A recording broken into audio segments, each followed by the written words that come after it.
Students, आप सभी का स्वागत है। चलिए एग्जाम्पल नंबर 11 चलेगा आज। तो ये जो हम इन एग्जाम्पल को सोल्व कर रहे थे, ठीक है, रिड्यूस टू नॉर्मल फॉर्म में रिड्यूस करने के बाद इनको सोल्व कर रहे थे। तो इनका जो सोल्यूशन होता है y बराबर u इंटू वी इनका सोल्यूशन होता है। तो सबसे पहले हम u निकालते हैं। u बराबर क्या होता है, e की पावर -1/2 इंटीग्रल pdx, फिर u इंटू वी इस इक्वेशन में रख के ये इक्वेशन रिड्यूस हो जाती है टू इट्स नॉर्मल फॉर्म में d/v/dx² plus x into v बराबर y। वेयर x बराबर कितना होता है, x बराबर होता है ये q -1/2 dp/dx -1/4 p का स्क्वायर। और y किसके बराबर होता है, y बराबर होता है r e की power 1/2 integral p d x. X और वाई का मान इसमें रख देते हैं, ठीक है। और इससे भाई u तो हम पहले ही निकाल लेंगे, इससे किसका मान निकलेगा, v का। और इसका जो जनरल सोल्यूशन होता है y बराबर u इंटू वी, इसका जनरल सोल्यूशन होता है। तो चलिए भैया इसको कर लीजिए यहाँ पे, इसको सोल्व करने के लिए हेयर, ठीक है, कंपेयर कर लीजिए इसकी। कंपेयर फर्स्ट विथ समीकरण एक की तुलना किससे करनी पड़ेगी, d/y/dx² plus p dy/dx plus qy बराबर r। हेयर p की वैल्यू देखिए 1/x की पावर 1/3। q का मान देखिए 1/4 x की पावर 2/3 माइनस 1/6 x की पावर 4/3 माइनस 6/x²। और r की वैल्यू किसके बराबर है, 0 के बराबर। तो u का मान निकालिए, ठीक है। तो हम जो छांटते हैं, we choose u equal to e की power -1/2 integral p d x, e की पावर -1/2 इंटीग्रल p का मान जरा बताना भैया, ऊपर ले जाओ, x की पावर -1/3 इंटू डी एक्स, ई की पावर -1/2 इंटीग्रल कर दीजिए x की पावर, ठीक है। 1/3 में 1 जोड़ेंगे तो 2/3 बचेगा, 2/3 बटे में भी कितना आएगा,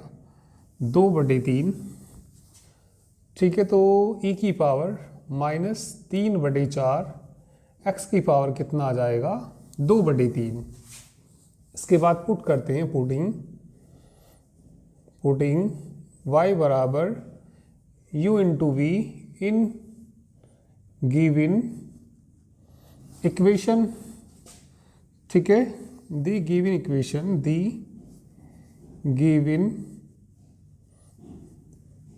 equation reduces to its normal form, ठीक है। तो नॉर्मल फॉर्म में रिड्यूस होके क्या आ जाती है, ये d/v/dx² plus x into v बराबर y। समीकरण इसको मान लीजिए सेकेंड, ठीक है। तो x का और y का मान निकालिए, वेयर। तो चलिए x का मान देखिए, where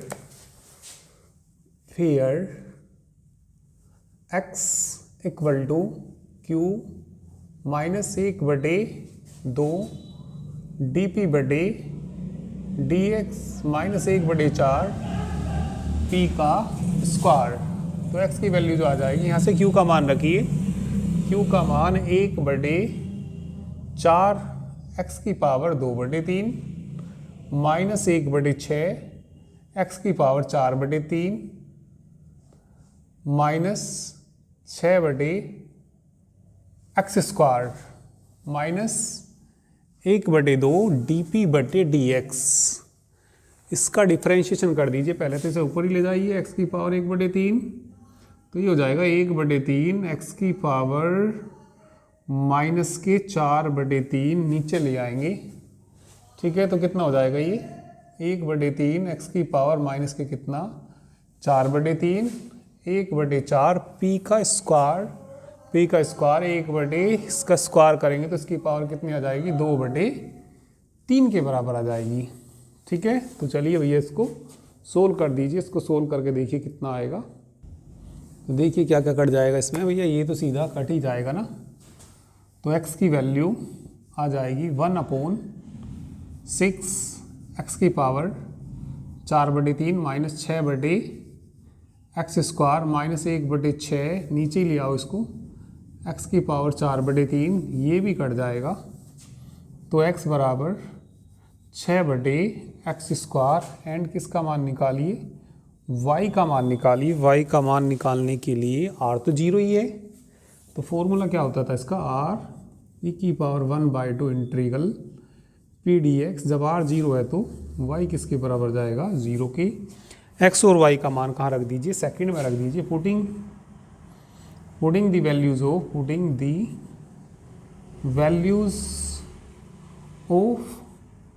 x and y in equation second में रख दीजिए इन इक्वेशन सेकंड। नीचे नहीं दिखाई दे रहा होगा, कोई बात नहीं। तो ये मैंने लिखा putting the values of x and y in equation second में रख दीजिए x और y का मान। चलिए, तो ये हमारी सेकंड इक्वेशन है।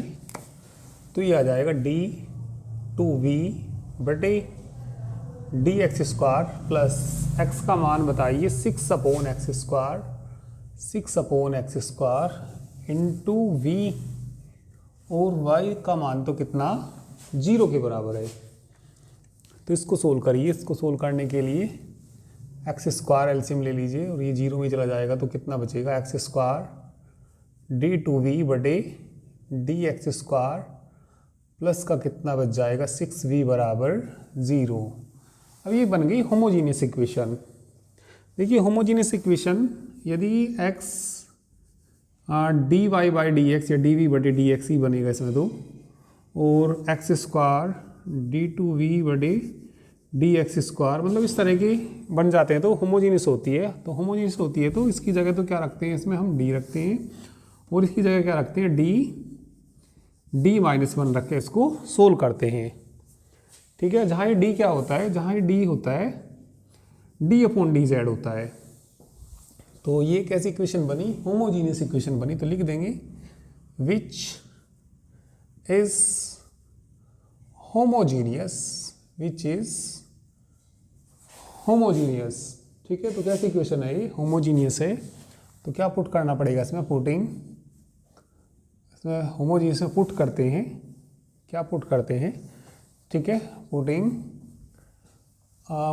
x equal to e⁻z and denoting d/dz by d we get. तो देखना इसमें हमें क्या प्राप्त होता है। कहीं ऐसा लिख रहा होगा तो इसकी जगह क्या आएगा d-1 आता है v और प्लस का कितना 6v बराबर 0। तो ये मेथड आपने सेकंड सेमेस्टर में पढ़ा होगा डिफरेंशियल इक्वेशन में। ठीक है, तो ये v को माना जाएगा, अंदर गुना कर दीजिए d स्क्वायर माइनस d हो जाएगा और प्लस का कितना 6 हो जाएगा इंटू कितना v बराबर 0। इसके फैक्टर कर लीजिए, कितने आएंगे इसके फैक्टर बोलो। इसके फैक्टर आ जाएंगे 3 दूनी 6 ना, d-3 और d+2 नहीं, d+2 तो नहीं आएंगे क्योंकि ये 6 कैसा होना चाहिए, प्लस का होना चाहिए। ठीक है, तो ये इसके जो फैक्टर बनेंगे, क्या फैक्टर आएंगे इसके? 6 एकम 6, 6 एकम 6 से तो नहीं आएगा, 3 दूनी 6 से ही आएगा, तो 3d माइनस 2d से तो आ जाएगा क्या? नहीं आएगा। तो ये फैक्टर देखिए क्या बनते हैं इसके, फैक्टर क्यों नहीं बन रहे? अच्छा, x जो है माइनस का है, x जो है कैसा है ये? माइनस, तो यहाँ पे क्या आएगा? ये माइनस आएगा, माइनस आएगा, ठीक है, और ये भी माइनस आएगा, और ये भी माइनस आएगा, ठीक है। तो अब देखिए d square minus 3d plus 2d minus 6 into v बराबर 0। तो क्या क्या आ जाएंगे बताइए? d माइनस 3 और d plus 2, d minus 3 d plus 2 into v बराबर 0। ऑक्सिलरी इक्वेशन इस नीचे तो दिख जाएगा ना, m माइनस 3 बराबर 0, या पहले ऐसे लिख दो m प्लस 2 बराबर 0। तो m की कितनी वैल्यू आ जाएंगी? 2 वैल्यू, 3 और कितनी? माइनस 2। तो चलिए m की जो वैल्यू आ जाएगी कितनी आ जाएगी? 3 और m की वैल्यू माइनस 2। CF बराबर कितना आएगा? C1 e की power 3z plus C2 e की पावर माइनस 2z, और e की पावर z बराबर x था, तो CF बराबर C1 x cube plus C2 1/x² हो जाएगा, x की पावर माइनस 2 से। और particular integral right hand side तो 0 है, तो पर्टिकुलर इंटीग्रल 0 आएगा। सॉल्यूशन बोलिए, solution of equation second, solution of equation second is v बराबर CF प्लस PI। v बराबर CF का मान तो ये रहा C1 x cube plus C2 बटे x², वो तो 0 हो जाएगा पर्टिकुलर इंटीग्रल तो hence the general solution, hence the general solution of equation first is y बराबर u इंटू वी।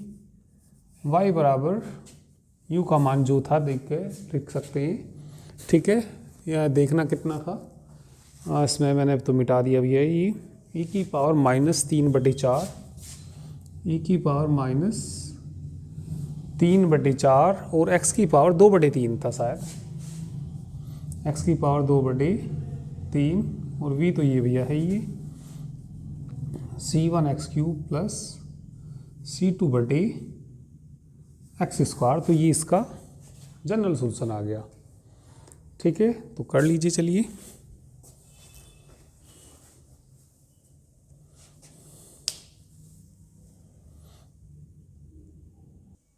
चलिए तो नेक्स्ट एग्जांपल देखो। अब चलिए एग्जांपल नंबर 12 सोल्व, इसको सोल्व करना। चलिए इसे इक्वेशन मान लीजिए फर्स्ट। हेयर p का मान बताइए, here p equal to -4x, q की वैल्यू देखिए 4x² माइनस 3 PQ, r की वैल्यू देखिए e की पावर x²। इसके बाद u निकालते हैं, ठीक है। चलिए v निकालिए, u बराबर का फॉर्मूला बोलिए e की power -1/2 integral p dx, e की power -1/2 integral -4x into dx। तो ये आ जाएगा माइनस माइनस प्लस x²/2, 2 दूनी 4 से 4 कट जाएगा, e की पावर x², ठीक है, इसके बाद चलिए वो फर्स्ट मान रखी। तो इसके बाद पुटिंग y बराबर u into v in equation first, then it reduces to its normal form,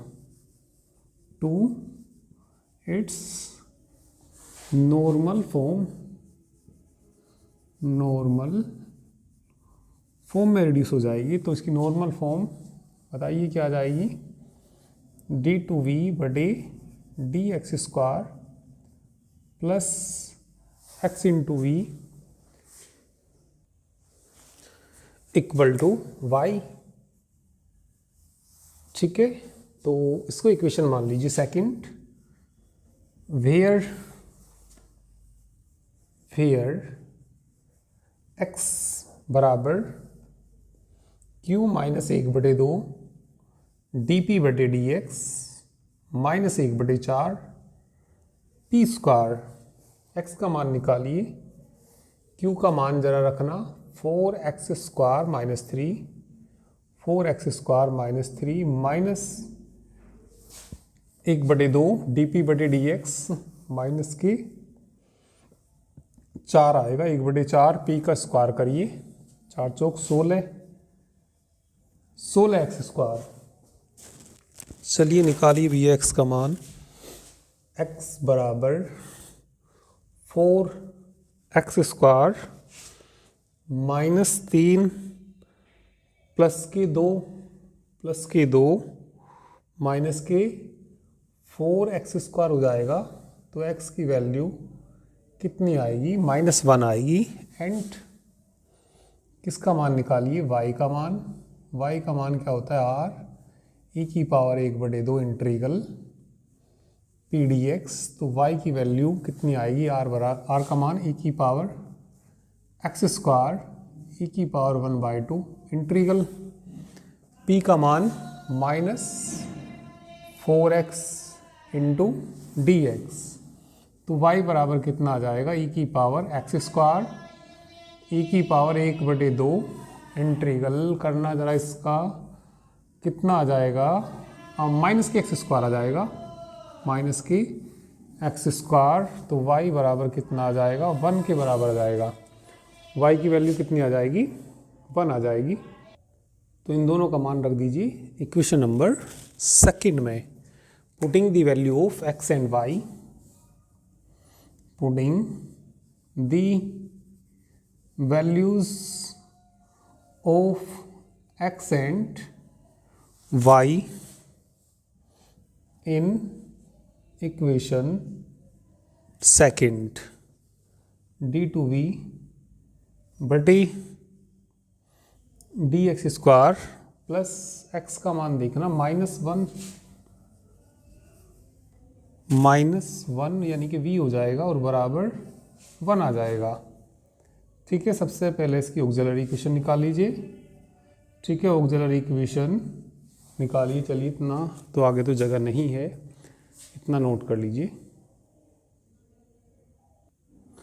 तो ऑक्सिलरी इक्वेशन आ जाएगी इसकी डी स्क्वायर -1 इंटू वी बराबर, अच्छा पहले तो लिख लेना इसको, ऑक्सिलरी इक्वेशन बाद में आएगी भी, इसको पहले ऐसे लिख लेना इक्वल टू 1। अब लिखिए ऑक्सिलरी इक्वेशन इज डी की जगह में रख देते हैं -1 बराबर 0, m का मान +-1, CF बोलिए C1 e की power -x plus C2 e की पावर +x, +-1 से ये आ जाएगा। अब CF आ गया तो PI निकालिए, पर्टिकुलर इंटीग्रल 1/FD, FD मतलब डी स्क्वायर -1 और इंटू में कितना आएगा 1।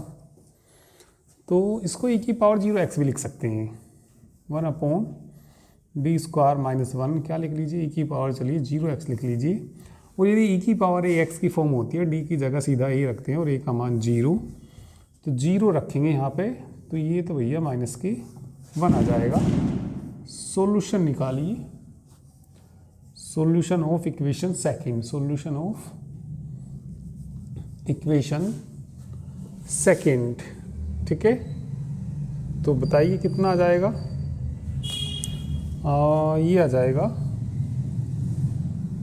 v बराबर सी एफ प्लस कितना पर्टिकुलर इंटीग्रल। तो सी एफ का मान कितना था, सी एफ का मान था C1 e की पावर -x। सेकंड या थर्ड का मान लीजिए, ये सॉल्यूशन जो आता है इसको चलो थर्ड मान लेना, थर्ड का सॉल्यूशन आता है। ठीक है, सॉल्यूशन ऑफ इक्वेशन थर्ड का C F plus P I, C F का मान ये रहा, कहाँ गया, e की power -x plus C2 e की पावर x पर्टिकुलर इंटीग्रल -1। चलिए इसका जनरल सॉल्यूशन बोल दीजिए। Hence the general solution of given equation, hence the general solution of given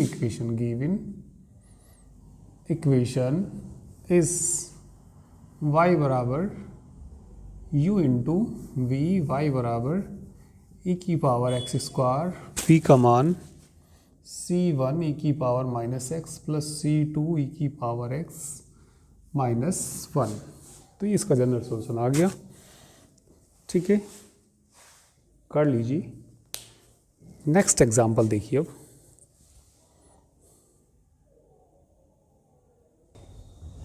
third example ये दे रखा, तो ये भी इस तरीके से ही एग्जाम्पल होएगा, आसान ही एग्जाम्पल है, तो इसको भी आप लोग कर लोगे। और एक एग्जाम्पल और दे रखा इसमें 14, तो वो भी मतलब इसी तरीके से कर लोगे। वैसे भाई सोल्व तो हो ही रखा है इसमें, और कोई नई बात भी इसमें नहीं है। क्वेश्चंस में मैंने जैसे मतलब देखा इनका जो सॉल्यूशन है, तो मतलब सेम जैसे कर रहे इस तरीके से ही होएगा।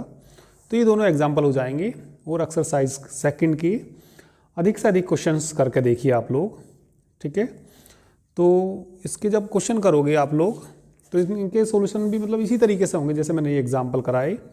यदि किसी क्वेश्चन में आपको प्रॉब्लम आती है, तो ये जो आपको इनका सॉल्यूशन मिलेगा, एक्सरसाइज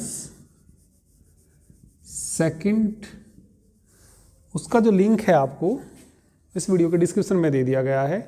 तो आप लेक्चर नंबर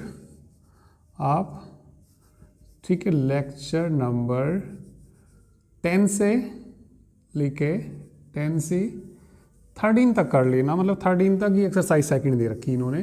ठीक है, तो पहले तो भैया ये दोनों एग्जाम्पल कंप्लीट करना, उसके बाद एक्सरसाइज सेकंड के क्वेश्चन करके देखना। तो उसका जो सॉल्यूशन है आगे का, उन एक्सरसाइज की जो क्वेश्चंस का सॉल्यूशन है, पहले तो उनको खुद से करके देखना। यदि किसी क्वेश्चन में प्रॉब्लम आती है, तो आप जो मैंने प्लेलिस्ट बनाई हुई है इसी के वीडियो के डिस्क्रिप्शन में दी हुई है मैंने। ठीक है, डिस्क्रिप्शन में जाकर देखना, सभी वीडियो मिलेंगी आपको। तो लेक्चर नंबर 10 से लेके 13 तक में एक्सरसाइज सेकंड के क्वेश्चंस का आपको सॉल्यूशन मिल जाएगा। ठीक है, वैसे लेक्चर नंबर यदि 9 भी देखोगे, तो उसमें तो मेथड बताया गया कि ये जो मेथड हम कर रहे किस तरीके से मेथड आया ही। ठीक है, तो लेक्चर नंबर 9 देखोगे तो ये मेथड बताया गया उसमें। तो ये क्वेश्चंस आप लोग चलिए करके देखिए। ठीक है ना। और वैसे इस मेथड से आप लोग क्वेश्चन नंबर फर्स्ट के भी क्वेश्चन करके एक्सरसाइज फर्स्ट के भी क्वेश्चन इस मेथड से करके देख सकते हैं वैसे। ठीक है, क्योंकि वहाँ पे तो मेथड नहीं आएगा लिखा हुआ, वहाँ पे तो सोल्व द क्वेश्चन को सोल्व करने के लिए कहा जाएगा। ठीक है, तो इनकी अच्छे से सभी प्रैक्टिस करिए। और जो सॉल्यूशन ना हो, तो जो मैंने लेक्चर आपको बताए इनमें देखिए उनका सॉल्यूशन। ठीक है, तो नेक्स्ट टर्न पे हम नया टॉपिक स्टार्ट करेंगे। तो आप लोग इन क्वेश्चंस को कर लेना, कोई प्रॉब्लम आती है तो ये लेक्चर देखना। ठीक है, तो चलिए आज के लिए इतना ही। Thank you very much.